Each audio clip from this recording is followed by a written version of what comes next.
എന്നുള്ള ടീം ചട്ടമ്പിയായി ജനിച്ചു പോയില്ലേ, ഓടാൻ പറ്റുമോ?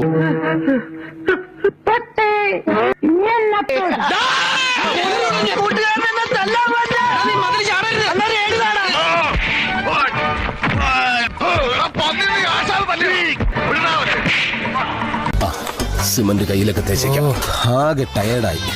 11 മണിയുടെ ഇടച്ചായ കുടിക്കാൻ പോയാലോ? അതിന് സമയമായില്ലല്ലോ, നീ ഇപ്പൊ വന്നേലുള്ളൂ. വന്നോണ്ടല്ലേ പറഞ്ഞത്.